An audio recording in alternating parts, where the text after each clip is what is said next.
Hello to all my divine soul family. आशा करती हूँ आप सब कुशल मंगल है। एक बहुत अच्छी सब्जेक्ट है, बहुत इम्पॉर्टेंट कुछ बातें हैं जो आज हम डिस्कस करेंगे। जीवन में बहुत सारे चैप्टर्स, बहुत सारे परेशानी, बहुत सारे दुख, पीड़ा का कारण यही होता है। हमारे कार्मिक बंधन हो, हमारे कार्मिक साइकिल हो, हमारे कार्मिक सिचुएशन हो। तो हाउ टू ब्रेक, किस तरह से हम कार्मिक साइकिल को ब्रेक कर सकते हैं, उससे पहले हमें कुछ बहुत इम्पॉर्टेंट बातें जाननी है। देखिए, जैसे हमें ये लाइफ मिलती है, हम पिछले जन्म में कौन थे, क्या सिचुएशन था, किस तरह से हमारे ग्रो अप हुई थी, किस तरह से हमारे मौत हुई थी, ये सब हम कुछ भी नहीं जानते। लेकिन इस जन्म में हमारे साथ बहुत सारे ऐसे ऐसे सिचुएशंस आते हैं जो हमें हिला के रख देते हैं। चाहे वो बचपन में पेरेंट्स के सिचुएशंस हों, चाहे वो बड़े होके गर्लफ्रेंड या बॉयफ्रेंड के सिचुएशंस हों, चाहे वो आफ्टर मैरिज, चाहे वो एज के बाद अपने बच्चों से मिले। ऐसे पैथेटिक सिचुएशंस भी हमारे लाइफ में डे बाय डे चलते रहते हैं। एक साइकिल की तरह रिपीट रिपीट रिपीट रिपीट होते रहते हैं। तो इसको ब्रेक करने के लिए हमें सबसे पहले ये जानना है कि हमारे तो कर्म बंधन बहुत सारे थे। हमने तो बहुत सारे जीवन जीने के बाद ये जीवन पाए हैं। हमने न जाने कितने जीवन जीने के बाद इस जन्म में आज इस स्थिति में है कि हम जानने की कोशिश कर रहे हैं कि ये परेशानी का कारण क्या है, मेरे जीवन में ही इतने सारे दुख क्यों है। जी, तो सबसे पहला स्टेप है, जब आपको कुछ भी याद नहीं है पिछले जन्म के बारे में या कई जन्मों के बारे में, आज का जो सिचुएशन है, कहीं आप गलत हो, कहीं आप सही हो, लेकिन फिर भी आपको गलत ही समझा जा रहा है। आपका पहला स्टेप है, आंख बंद करके भगवान जी के पास बैठ जाओ, प्रे करो, कर्म बंधन से मुक्ति मांगो। नंबर 1, परमात्मा को साक्षी मान के उन सारे आत्माओं को आंख बंद करके अपने सामने लाओ। एक एक करके इंडिविजुअली माफ़ी मांगो कि मुझे तो पता नहीं आपके साथ मेरा क्या रिश्ता था, क्या कारण से आपके साथ इतनी परेशानी है। हम परमात्मा को साक्षी रख के पूरे दिल से हाथ जोड़ के सहस्र बार आपसे माफ़ी मांग रहे हैं। बस इस तरह से आप माफ़ी मांगो, ध्यान करो, मेडिटेशन करो, रोज़ ये करो। नंबर 1। नंबर 2, संपूर्ण समर्पण करो परमात्मा पे। क्या होता है ना, हिंसा होती है। हिंसा कब जन्म लेते हैं, जैसे किसी से शादी हो गई, शादी के बाद आपको तो पता नहीं ये रिलेशन क्या है, लेकिन हो सकता है कि वो बहुत बड़ा कोई कर्म बंधन से पिछले जन्म से कई जन्म से आए हैं और इस जन्म में आपसे बदला लेना है उनको।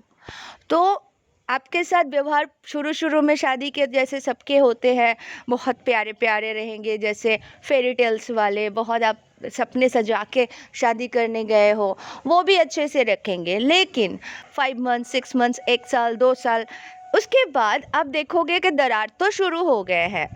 आपको कहीं ना कहीं उनके साथ मतभेद होने लग गया है। आप जो यस बोल रहे हो वो ना बोल रहे हैं। उसके बाद शुरू हो जाएगा आपके साथ आर्गुमेंट्स। आप कुछ भी अच्छा बोलो, उनको तो बुरा लगना ही लगना है। फैमिली मेम्बर्स जो अदर्स होंगे, मदर इन लॉ हो गए, उनके भाई हो गए, बहन हो गए, वो भी आपके कार्मिक सी है, वो भी आपको नीचा दिखाने के लिए कोई कसर नहीं छोड़ रहे हैं। आपके पति जो है या पत्नी जो है, वो भी आपको इंसल्ट कर रहे हैं, बातों बातों में इंसल्ट करेंगे, आपको नीचा दिखाने की कोशिश करेंगे। हिंसा तो इतने तक बढ़ जाते हैं कि मारने पीटने पर उतर आते हैं। एक बार मार खाओ चलेगा, दोबारा मार खाओ ज़्यादा बढ़ेगा, तीसरे बार मार खाओ रिपीट होते रहेंगे। तो आपके साथ ये साइकिल रिपीट होते रहेंगे अगर आपने आवाज़ नहीं उठाया तो।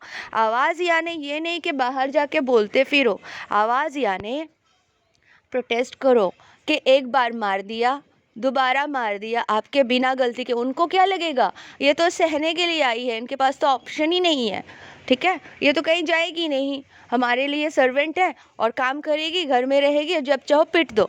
ठीक है।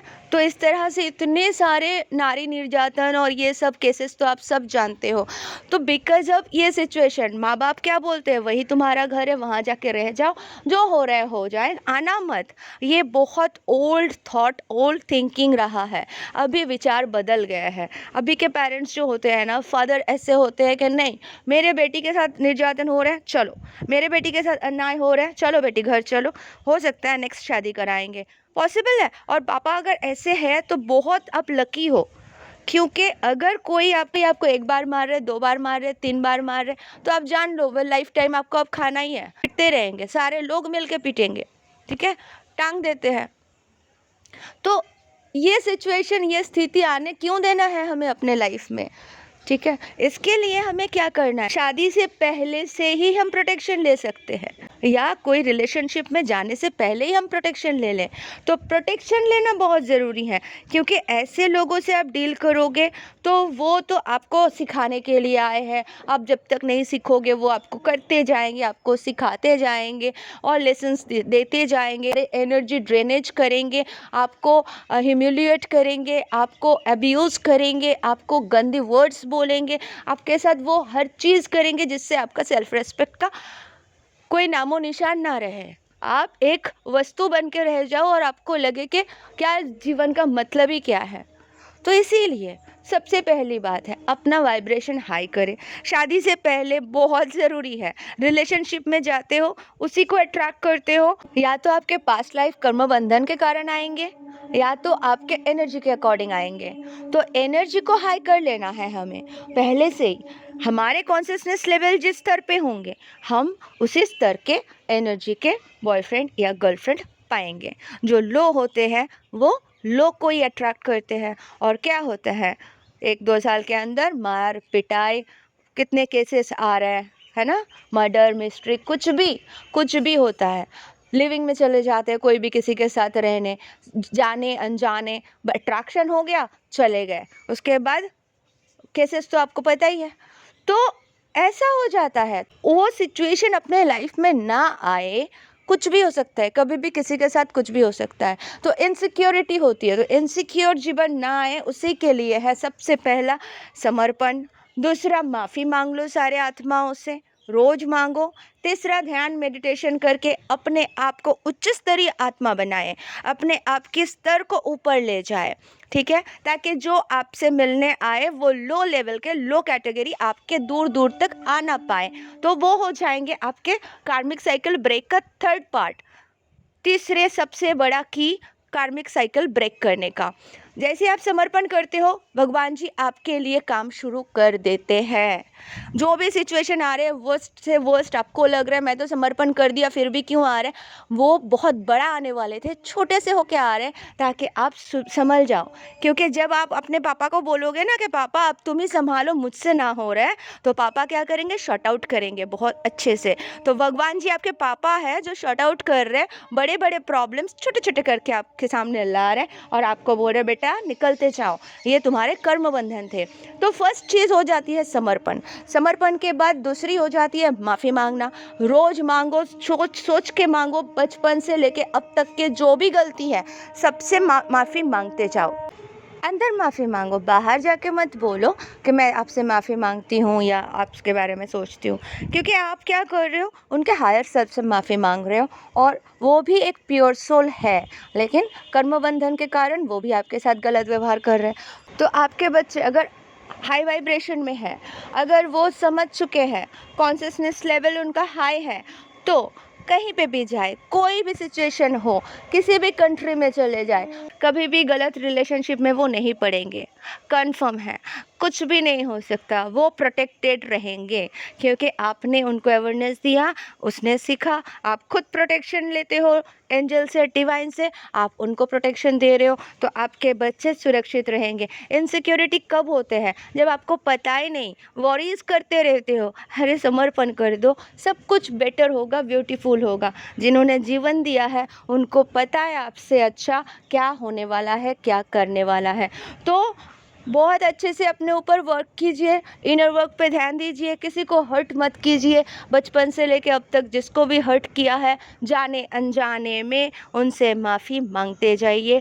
पिछले जन्म के भी जितने भी गुनाह किए उससे माफ़ी मांगते जाइए। तो क्या होगा, आपके कार्मिक बंधन धीरे धीरे कमज़ोर पड़ेंगे और सारे कॉर्ड्स कट होते जाएंगे, और जो भी रिलेशन बचे कुचे हैं उसके साथ कॉर्ड कटिंग होते जाएंगे। डिवाइन एंजल की तरफ से काट दिया जाएगा, परमानेंट कार्मिक साइकिल ब्रेक हो जाएगी, कार्मिक सिचुएशंस ब्रेक हो जाएगी। Thank you so much, love you all, God bless you all.